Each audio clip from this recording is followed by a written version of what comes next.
Ibu bilangin gimana? Gak apa-apa ya. Ya, assalamualaikum warahmatullahi wabarakatuh. Waalaikumsalam warahmatullahi wabarakatuh. Iya. Selamat pagi anak-anak.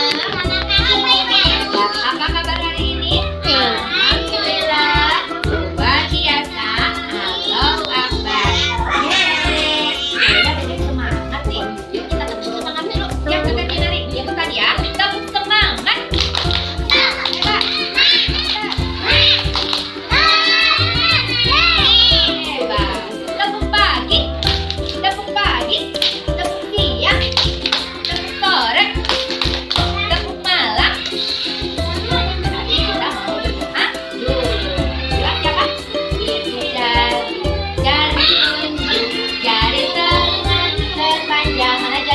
Jari manis pakai cincin, besar kecil, bukan itu.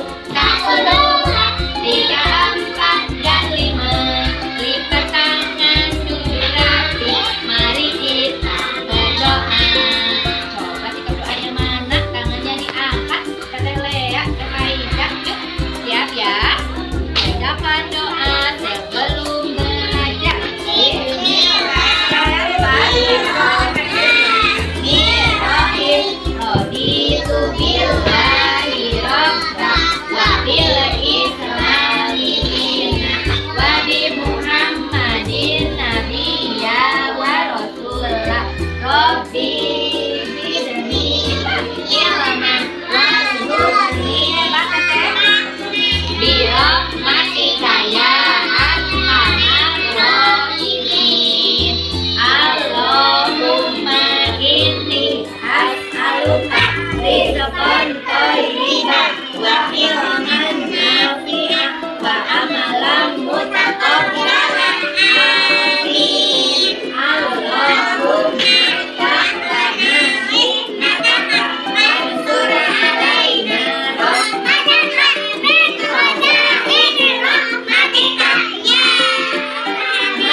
Siapa yang tahu kalau yang pertama ini gambarnya apa kira-kira ya?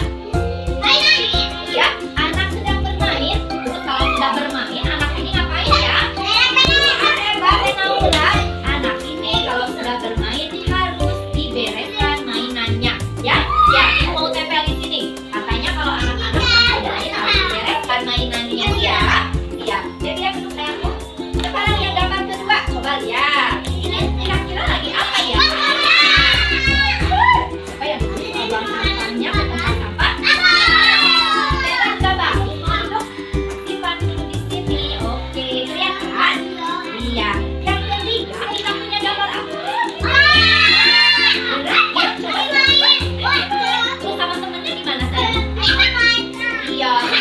Tandanya ke temennya gimana ya Bian ya?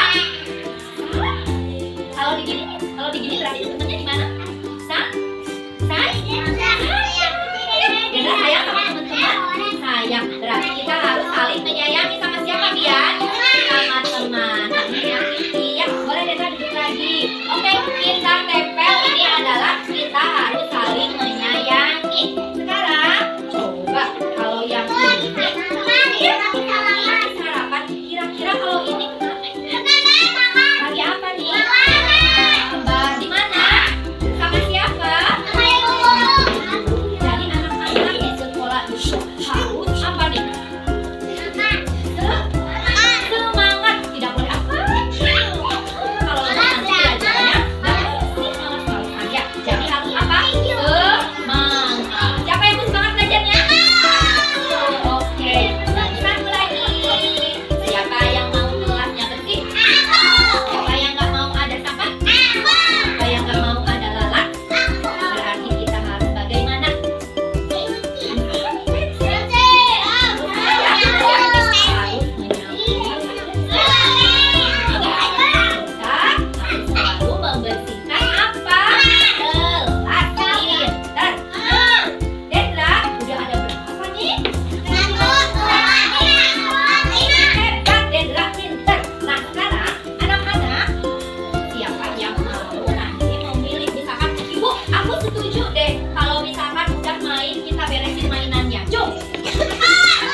kira-kira anak yang paling pintar?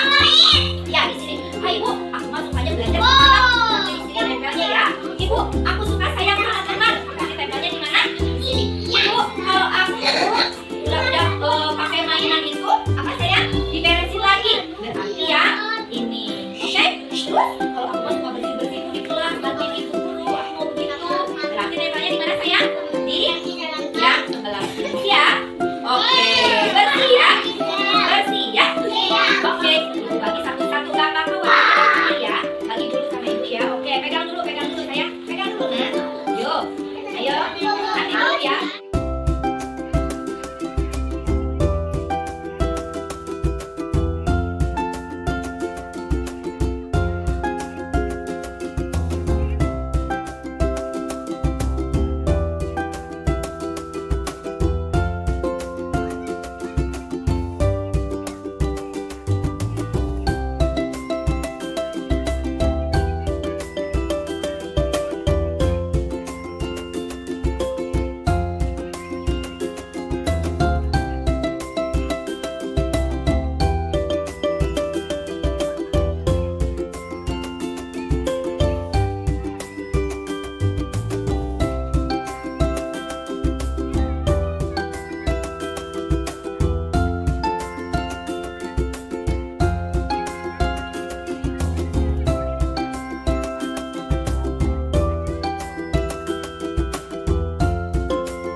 Ibu Kepala yang saya hormati, rekan-rekan guru dan juga rekan guru yang lain yang saya hormati, terima kasih atas kedatangannya pada acara ini. Saya Dewi sebagai calon guru penggerak di Kabupaten Tasikmalaya pada kali ini mendapatkan tugas untuk mempresentasikan hasil pembelajaran di modul 4.1 di mana materinya yaitu tentang budaya positif. Nah, tujuannya mungkin ini sharing ya Bu ya. Kita berbagi ilmu apa yang saya dapatkan di pendidikan guru penggerak bisa ditularkan kembali dan dibagi kepada ibu-ibu sekalian. Baik Ibu, kita ke materi yaitu tentang budaya positif. Tapi sebelumnya supaya lebih semangat gitu ya Bu ya. Ya. Kita tepuk semangat dulu ya, seperti biasa gitu untuk membuka supaya lebih antusias. Tepuk semangat. Semangat. Yes. Terima kasih. Nah, budaya positif. Ada mungkin yang tahu apa itu budaya positif? Kebiasaan yang baik mungkin. Ya, bisa kebiasaan yang baik. Yang timbul dari diri sendiri dan dari orang lain yang Ya. membuat motivasi untuk lebih baik lagi ke depannya. Terima kasih. Alhamdulillah. Itu intinya mungkin ya Ibu budaya positif. Ya. Oke, pembahasan untuk kali ini yaitu tentang teori disiplin positif, kemudian nilai-nilai kebajikan universal, motivasi perilaku manusia, kebutuhan dasar manusia, keyakinan kelas atau sekolah, posisi kontrol restitusi, dan segitiga restitusi. Ini cukup berbobot materinya Ibu, alhamdulillah. Tapi kita akan kenali satu ya dengan lebih padat dan singkat gitu. Oke, untuk materi yang selanjutnya, next. Nah, yang pertama, apa itu budaya positif? Seperti tadi yang sudah diungkapkan oleh Ibu Haji dan juga Ibu Siti bahwa budaya positif itu merupakan perwujudan dari nilai-nilai keyakinan atau kebiasaan-kebiasaan di sekolah yang tentunya berpihak pada murid ya, berupa nilai, gagasan, tindakan gitu ya. Sebenarnya ini konsep sudah kita terapkan di sekolah, namun mungkin penerapannya itu sudah biasa dilakukan di sekolah dan konsepnya itu termasuk budaya positif. Apa saja? Nah, di sini seperti penerapan 5S. Salam, senyum, sapa, sopan santun. Dan itu sudah biasa dilaksanakan ya tentunya di keseharian bersama anak didik kita. Kemudian seperti gaya hidup atau soft skill-nya, kejujuran, kasih sayang, seperti itu, menghargai, tanggung jawab, kebersihan, menciptakan rasa aman dan lain-lain. Sangat perlu diwujudkan. Barangkali ada yang tahu?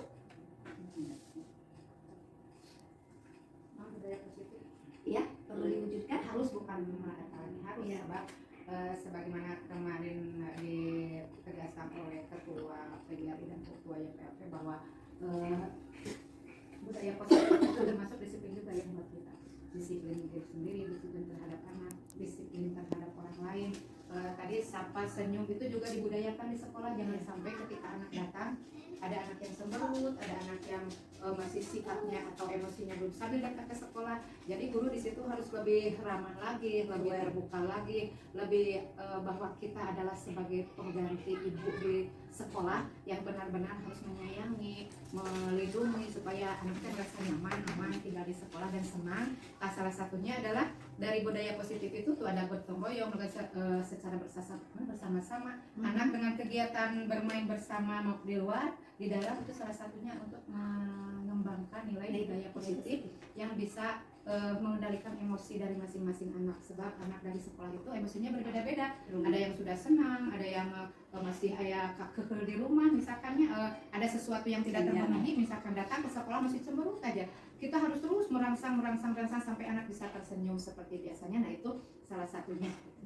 Terima kasih, jawaban yang sangat luar biasa. Betul sekali Ibu, bahwa budaya positif itu perlu diwujudkan karena itu akan menumbuhkan rasa kesadaran diri kepada anak, dan ini juga harus didukung oleh semua pihak, termasuk oleh guru, orang tua, ya, semua warga sekolah dan juga masyarakat. Karena di sini intinya adalah kegiatan bersama-sama, berkolaborasi antar semua warga. Jadi tidak hanya diterapkan untuk murid saja, tetapi kita sebagai pendidiknya menjadi teladan untuk mereka. Ya. Dina penyambutan oke tidak hanya menyambut kepada anak saja, sapalah orang tuanya gitu. Ya. Jangan salam lah atau apalah yang bisa ditanyakan kepada orang tua sehingga hati ke hati kita dekat dengan orang tua, dengan anak, semuanya bisa terjalin dengan baik. Intinya saling berhubungan Nah, ya, gitu. gitu ya. Dan ini ada kaitannya dengan itu, apa pentingnya, yaitu kembali ke penerapan disiplin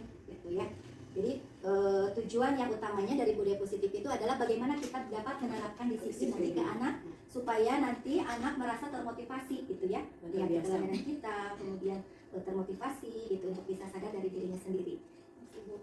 Nah, kemudian berhubungan dengan teori disiplin positif, di sini Ki Hajar Dewantara menyatakan bahwa untuk mencapai kemerdekaan itu murid syarat utamanya memang yang pertama adalah harus mempunyai disiplin diri. Ya, karena itu merupakan apa? Payung dasar ya bagi kita untuk berperilaku gitu. Karena dalam kedisiplinan di situ akan terjadi ketertiban gitu ya. Kemudian akan lebih menjadi apa? Tertata seperti itu. Kemudian di sini dari disiplin diri itu akan melahirkan nilai-nilai kebajikan universal. Apa itu nilai-nilai kebajikan universal? Nilai-nilai kebajikan itu adalah nilai-nilai yang positif yang nanti akan terlahir karena tadi kan anak sudah termotivasi internal ya, sudah dari kesadaran diri. Jadi bukan karena terpaksa ya, timbul dari diri dari diri sendiri bahwa itu tuh perlu dilakukan gitu. Maka akan ditunjukkan dengan nanti terlihat akan adanya nilai-nilai kebajikan gitu. Ya. Nah, apa nilai-nilai kebajikan universal itu? Yaitu sifat-sifat manusia. Karena tadi kan terlahirnya dari kesadaran, motivasi intrinsik, maka akan apa tertanam gitu menjadi suatu sifat yang akan nanti diterapkan dalam perilakunya. Ya, dalam perilakunya. Dan ini menjadi fondasi dasar kita ya, Bu ya. Nah, salah satunya apa misalkan kejujuran anak, kasih sayang, tanggung jawab, ya, kemudian berempati gitu. Nah, itu. Dan kita bisa menerapkannya yang sekarang kita kenal dengan profil pelajar Pancasila yang tadi dari 6 dimensi, yaitu apa saja ibu-ibu? Mandiri, kritis, ya, karena hati-hati urutan anak teh tahu Tuhan Yang Maha Esa ya Intinya? atau global teh seperti itu mah benar kritis terakhirnya Intinya ada 6 dimensi Ya, ya, Bu, ya. Ya, yang kita kenal sekarang yang itu menjadi suatu capaian yang ingin dicapai oleh anak Indonesia sekarang itu adalah 6 dimensi profil pelajar Pancasila gitu ya, yang diharapkan terus apa ada di menjadi kepribadian untuk generasi. Kemudian ada motivasi perilaku manusia. Ada 3 motivasi perilaku manusia, Ibu. Nah, yang pertama untuk menghindari ketidaknyamanan atau hukuman. Jadi ada dasar kenapa seseorang melakukan suatu tindakan itu, ada 3 alasan di sini. Yang pertama karena dia takut karena adanya suatu hukuman. Ya, kenapa? Jadi mereka itu melakukan hal itu bukan karena dari diri sendiri, tapi karena takut dihukum. Karena orang lain terpaksa. Kalau saya tidak mematuhi nanti saya kena hukuman, misalkan gitu. Nah, itu adalah motivasi yang bersifat eksternal. Jadi belum sadari dalam diri sendiri itu. Terus yang kedua, untuk mendapatkan imbalan atau penghargaan. Ya, jadi kita melakukan sesuatu itu karena ada imbalan, mau, dan nanti ada hadiahnya misalkan gitu. Seperti kemarin saya sempat sharing dengan instruktur yang dari pusat, Ibu, gimana kata saya kalau di PAO itu kan udah ini ya, udah biasa misalkan kita, ayo anak-anak, ya nanti Ibu kasih bintang. Nah, sebenarnya itu tidak begitu baik katanya Ibu ya. Jadi motivasinya itu karena ada bintang sesuatu, atau misalkan nanti dapat apa gitu berupa barang gitu. Jadi si anak itu mau melakukan bukan karena oh iya karena ikhlas, anak ikhlas, aku memang harus bisa itu gitu ya. Meskipun ada hadiah atau tidak gitu. Nah, itu sebenarnya kurang baik juga Nah katanya. ini juga Jadi kalau motivasi ini juga jangan diterapkan kepada anak kita. Lamun anak geus sakali diberi kitu tuh yueun teh lamun melakukan teh ibu teh secara tidak langsung sok lamun nilai nasinya di pasien anu. Kita tuh yueun kitu karena sesuatu. Aya mah kieu we ka anak teh. Kalau misalkan adik baik, kakak baik nanti juga akan dibalas orang langsung. Nah, jadi lebih ke ikhlas mungkin ya melakukan sesuatunya bukan karena harapan yang lain. Kemudian yang ketiga, untuk menjadi orang yang mereka inginkan dan menghargai diri sendiri dengan nilai yang mereka percaya. Nah, menurut Ibu apakah ini lebih tepat? Untuk menjadi orang yang mereka inginkan Ya. sendiri dan nilai yang mereka percaya. Iya. Iya. Nah, jadi mungkin yang lebih tepatnya kenapa orang melakukan sesuatu itu adalah karena ingin menghargai diri kita. Karena kita percaya dengan apa? Keyakinan yang kita yakini ya. Iya. Nah, tidak karena ada hukuman, tidak karena ada sesuatu hadiah mungkin gitu ya. Nah, ini disebutnya adalah perilaku yang bersifat internal. Jadi yang datang dari Dari diri diri kita sendiri. sendiri. Kemauan. Iya. Iya.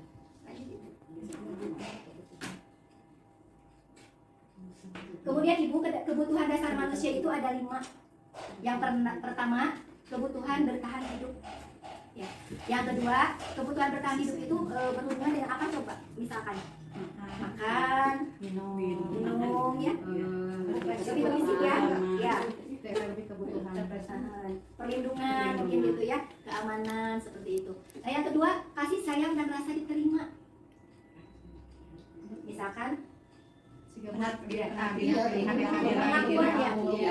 pengakuan bahwa anaknya benar-benar dihargai dan diakui sebagai murid kita. Tidak diacuhkan gitu ya. Sosialisasi benar-benar meluknya benar-benar memberi motivasi menjadi anak teh terangsang untuk bergembira. Nah, itu. Benar-benar dia berutai gitu kan. Merasa dirangkul, diakui keadaannya. Kemudian kebutuhan penguasaan atau pengakuan atas kemampuan gitu ya. Jadi intinya mah mungkin ketika seseorang mendapatkan atau anak mendapatkan suatu kebanggaan, kita harus memberikan apresiasi gitu ya atas ini pun kebanggaan untuk dia gitu. Kemudian kebebasan kebutuhan akan pilihan. Bebas menentukan. Iya, bebas menentukan kan. Kita juga kan, ya. Jadi anak tidak harus mengikuti apa yang kita mau, harus begini, tapi anak juga punya hak untuk apa yang dia mau, apa yang dia inginkan gitu ya. Kemudian kesenangan, yaitu kebutuhan untuk merasa senang. Seperti apa?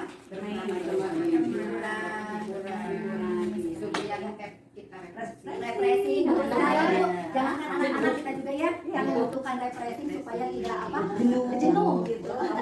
Apalagi anak ini kan Yang refreshing, satu tema refreshing dengan perangkat bakal badai botrang senang Bu. Acara botrang.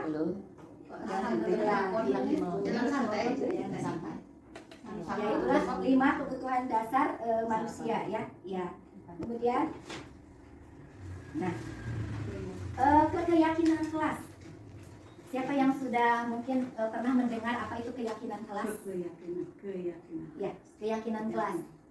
Kalau dulu mungkin lebih ke peraturan, tata tertib. Ayo nama disebut pakai link tata tertib coba kesepakatan Kesepakatan, jadi ya. lamun sesuatu teh ulah urang menentukeun kudu nanya heula ka budak teh lamun ayeuna misalkan bade kegiatan sok ayeuna sahan bade ngieu abi upami nuju kegiatan teh naon misalkan enggak boleh main-main atau geureuy tah teh lamun terjadi teh anak sendiri yang bertanggung jawab. Nah, itu Jadi betul. sebut tes bukan tata tertib itu kesepakatan bersama sehingga tidak ada yang melanggar dalam aturan itu karena atas diri sendiri bukan kita yang menentukan tapi semua berdasarkan keputusan bersama. Ya, betul Ibu. Musyawarah dulu. Ya, kalau dulu kan kita lebih ke peraturan ya. Kalau peraturan kan kesannya itu lebih apa ya? Lebih jadi berat gitu kalau menjalankan tes seolah-olah kan diatur. Ada merasa keterpaksaan. Keterpaksaan. Kalau keyakinan kelas, betul tadi kata Ibu, bahwa keyakinan kelas itu dibangun atas kesepakatan dan kesadaran dari anak dan guru di kelas. Jadi misalkan gini, apa nih kesepakatan yang akan kita buat untuk kelas kita? Misalkan, oh anak pengennya ini, oke, misalkan kita ikutin ya. Yang penting nantinya akan melahirkan nilai-nilai kebajikan. Seperti apa contohnya misalkan di sini, bekerja sama menjaga kebersihan kelas. Nah itu jadi udah disepakati, disetujui oleh gurunya dan juga anak menerima kesepakatan itu gitu. Jadi kayak peraturan kan sudah ada sebelumnya ya, anak tinggal menerima. Kalau kesepakatan atau keyakinan kelas itu, ya kita adakan diskusi dulu, kita adakan pertemuan dulu. Jadi tergolong ada kesadaran diri. Ya, gitu. Jadi sama-sama menerima gitu, seperti itu. Tersier karena tapi atas dasar Ya, Tidak karena ada sesuatu. ya misalkan datang tepat waktu atau misalkan menjaga meletakkan barang pada tempatnya gitu ya. Jadi anak sendiri sudah punya kedisiplinan. Nah, tadi apa bedanya hukuman, konsekuensi, dan ada yang baru yaitu restitusi. Kalau hukuman kira-kira seperti apa? kalau hukuman mah jadi diberikan berdasarkan apa yang dilakukannya. Misalkan anak melakukan kesalahan langsung diberi. Hari konsekuensi mah lebih ke tidak untuk seseorang karena kesepakatannya dibuat bersama, otomatis hukumannya untuk bersama.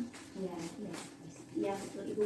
Hukuman itu kalau dikatakan mungkin datangnya secara tiba-tiba, tidak ada perencanaan sebelumnya dengan murid sehingga murid itu hanya menerima saja.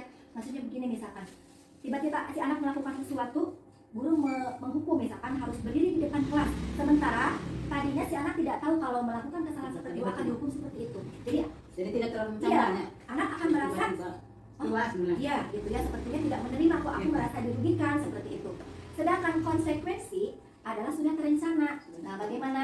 Karena tadi sudah disepakati dalam keyakinan kelas, misalkan tadi tidak boleh buang sampah, membuang sampah pada tempatnya. Nah, ketika anak tahu itu adalah konsekuensi keyakinan bersama dan konsekuensinya nanti kalau membuang sampah ke sembarangan akan ada sesuatu yang harus dilakukan, anak akan lebih menerima karena sebelumnya sudah tahu gitu ya, sudah ada kesepakatan gitu ya Bu ya. Nah, kemudian restitusi. Mungkin Ibu pernah mendengar restitusi? Ini adalah suatu pendekatan baru ya Bu ya. Kemarin saya juga sempat belajar, baru ini saya ya, bahwa restitusi itu proses kolaboratif yang mengajarkan murid untuk mencari solusi atas masalahnya mereka. Kemudian kita itu sebagai apa? Membantu, itu membantu berpikir, mengembalikan mereka ke keadaan awal, tetapi tidak menyalahkan atas kesalahan mereka. Ya, kan kebanyakan mah kalau kita misalkan di guru BP itu ya, anak sedang diwawancara tentang kesalahannya, kebanyakan anak merasa tersalahkan di situ. Kalau di proses restitusi itu anak akan merasa tidak merasa dia yang disalahkan, tetapi bagaimana dia bisa memperbaiki kesalahannya. Gitu. Nanti Ibu. Mencari solusi ya. Ya, nanti ada penjelasannya ya, ada segitiga restitusi. Siga aya dina merdeka belajar. Jadi anak teh arek ngadalem jami tah kertasna cing sok ngadalem. Jadi anak teh berpikir untuk menyelesaikan eta teh kudu kumaha tah sapertos kitu. Jadi sudah untuk di tok kuburu di kitukeun Contohan. bebas aku Iya. kumaha ge yang penting anak bisa melakukan. Iya. Nah Ibu, di sini ada 5 posisi kontrol. Tentunya kita sebagai guru ya. Nah, kita bisa menentukan kita itu sedang di posisi apa. Saya juga kemarin harus merefleksi bahwa saya tuh sebenarnya banyaknya di posisi kontrol seperti ini. Kita bahas satu-satu ya Bu. Yang satu penghukum. Di sini guru ini senantiasa percaya hanya ada satu cara agar bisa pembelajaran berhasil, yaitu cara dia. Jadi kalau si murid tidak mengikuti cara dia akan memberikan sanksi pada murid tersebut atau yang disebut hukuman karena tidak sesuai dengan keinginannya ya Bu ya. Nah itu adalah tipe guru penghukum gitu. Justru yang tadi dikatakan murid itu akan tersakiti ya Bu ya, karena kunaon ibu teh abi mah hoyongna kieu ari kieu lepat ibu abi alina kitu tah. Janten ini mah guru yang kekeh gitu akhirnya nyaliran Ya kan ego nyari. ya harus. Kemudian pembuat rasa bersalah. Nah ini apa maksudnya? Maksudnya begini Bu, ketika anak melakukan kesalahan gitu, jadi si guru ini itu menginterogasi seolah-olah ini tuh benar-benar kesalahan kamu, jadi ya gitu. Jadi si anak tidak dikasih kesempatan, apa alasannya, kenapa dia melakukan. Jadi seolah-olah tuh dia tuh yang paling bersalah gitu dalam hal ini ya, karena dia dipojokkan seperti itu ya. Nah ini juga mungkin kurang baik ya Bu ya untuk dilakukan karena akan apa ya, menjauhkan anak gitu kan, bukan yang membuat dia mau berubah, membuat dia merasa move on lagi, tapi menjadi lebih apa ya, kecil hati gitu. Iya. Kemudian yang ketiga sebagai teman. Nah teman, kalau ini memang hubungannya humoris gitu ya, dekat dengan anak gitu. Bagaimana kita sebagai teman ke anak tuh lebih ramah, lebih dekat, lebih sayang gitu ya. Saya juga merasakan kalau ke anak didik saya itu posisi saya memang sebagai teman karena memang saya ingin merasa dekat dengan anak. Tapi ternyata Ibu posisi sebagai teman juga ada batasnya. Kenapa? Karena nanti anak akan merasa ketergantungan. Oh, ada ibu, kan ibu gue kemarin segitu, misalkan Kak Abi teh kieu. Jadi kalau sekali ibu gurunya Memberikan ketegasan. Jadi si anak anak tidak besok ada menerima, yang merajuk. kenapa jadi begitu? Aku kan. Nah, itu jadinya ada hal negatifnya gitu ya Bu ya. Ya, itu. Kemudian pemantau. Kalau pemantau itu apa? Mengandalkan perhitungan Bu. Jadi dia tuh cuman apa ya, kalau anak melakukan kesalahannya cuma ngasih tahu, misalkan nadanya memang tidak tinggi, tidak juga sedekat dengan teman gitu, tetapi dia misalkan gini, oh kamu salah ya, ya sudah, nanti kalau kamu misalkan melakukan kesalahan kamu harus misal pulangnya belakangan gitu. Tapi dia cuma sebatas memantau aja, Tidak ada solusi. tidak ada tindak lanjutnya. Oh nanti ini bagaimana anak harus diamankan supaya misalkan kesalahan itu tidak berlanjut, ya sedikit cuek mungkin ya, seperti itu. Kemudian yang kelima adalah posisi sebagai manajer. Nah, kenapa saya di tandai merah? Karena ini adalah posisi yang memang ideal untuk guru, ya Bu ya. Kenapa? Karena di posisi manajer, kita itu mendukung murid dalam menemukan solusi atas permasalahannya sendiri. Berkolaborasi antara guru dengan murid, kemudian mencari solusi bagaimana memperbaiki kesalahan yang dibuat oleh murid, tapi tidak membuat murid itu merasa terpojok, merasa disalahkan, gitu ya. Tetapi merasa berada ada yang mendampingi seperti itu ya. Nah, itu Iya, lebih ke situ. ya.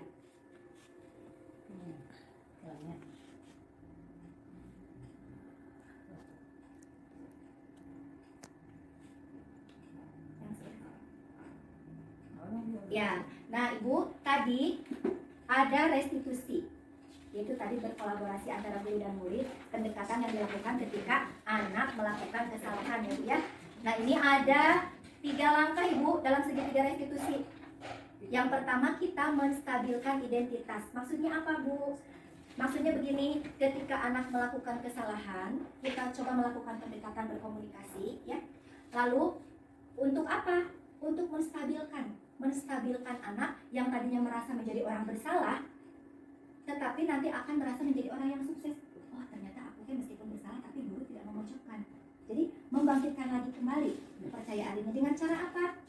Mengajukan pertanyaan Bu. Pertanyaan seperti apa? Misalkan begini, nah berbuat salah itu tidak apa-apa ya. Atau Bapak, Ibu tidak tertarik mencari siapa yang salah, tetapi Ibu akan membantu mencari solusinya.